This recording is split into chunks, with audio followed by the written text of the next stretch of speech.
Good morning, students, and welcome back. Before we proceed, I would just like to, quickly go through the meanings that I had gone for. Yesterday, I had asked you to mark some words, and I had said that I would be sharing the meanings today. So let's quickly see those words, and please mark it or write it down. Ledge, Ledge. The synonyms for ledge are ridge, ridge, or reef, reef, or mantl, mantle. The next word was flapped, flapped. For that it is beat, beat, vibrate, vibrate. These two are the words. Then we had plunge, plunge. For that the synonym is go down, jump, drop. Desperate, desperate. The synonym for that is determined or frantic, frantic. Then we had skim, skim. It is glance, glance, or graze, graze. Then we had devour, devour. The synonym for it is feed on, fwd, feed on, or gobble, gobble. Then we had taunting. For that it is mock, mock, ridicule, ridicule, and offend, offend. Then I had given the word blazing. The synonym for it is fiery, fiery, flaming, flaming, afire, a fire.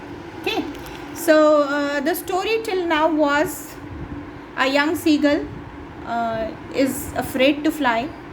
The parents are continuously asking him to fly, and sometimes requesting him, sometimes telling him lovingly, and sometimes threatening him that they are not going to give him any food.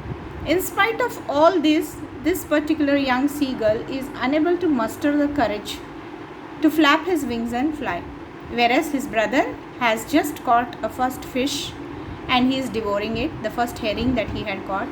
The father happily praising the brother, and the other children and his sister, brother, father, mother on the other side of the plateau looking at him and teasing him or taunting him. Let us move further.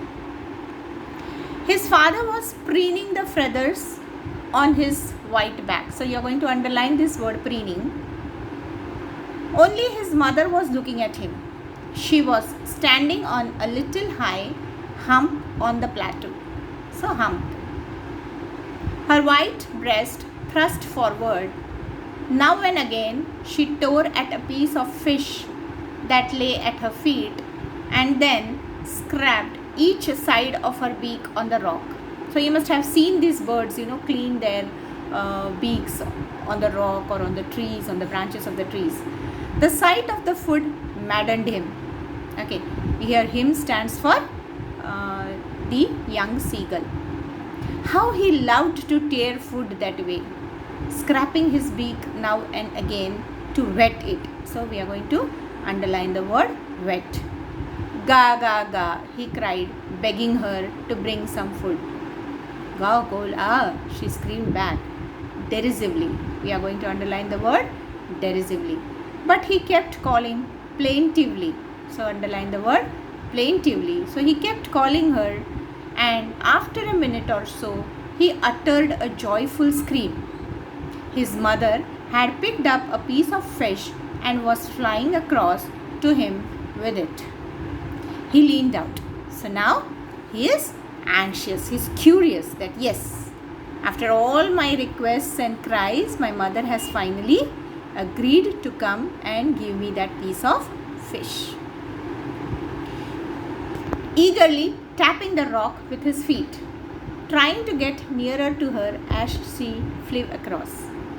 But when she was just opposite to him, she halted, her wings motionless, the piece of fish in her beak almost within the reach of his beak. So now she's standing so close to him and she's halted her flight. He waited for a moment in surprise, wondering why she did not come nearer, and then, maddened by hunger, he dived at the fish. Now he couldn't control his hunger any longer, and that sight of fish in his mother's beak, he just maddened him. He dived at the fish. With a loud scream, he fell outwards and downwards into the space. Then a monstrous terror seized him. We are going to underline the word seized. Gripped him, and his heart stood still. He could hear nothing, but it only lasted a minute. The next moment, he felt his wings spread outwards. The wind rushed against his breast feathers, then under his stomach and against his wings. So, what do you think he must have done? He has finally taken his first flight. He could feel the tips of his wings cutting through the air. Look at this, how they have wonderfully, the author has described. His wings cutting through the air. He was not falling headlong now. He was soaring gradually downwards and outwards. He was no longer afraid. He just felt a bit dizzy. Okay, because why? Because he hadn't eaten anything for the last 2 days. This was not because of the fear of the water or the fear of the air or fear of the height.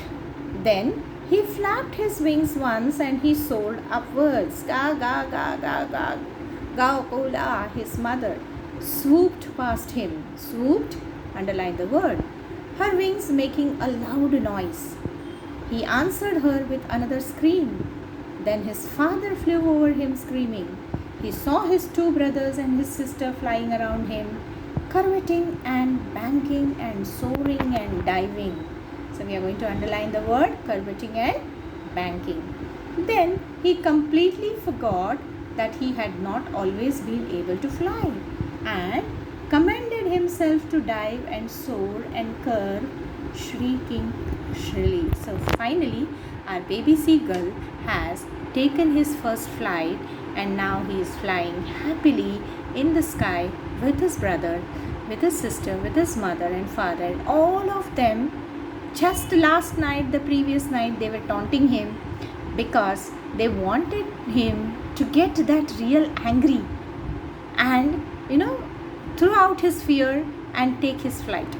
And their their plan had worked, and here he was flying along with them. He was near the sea now, flying straight over it.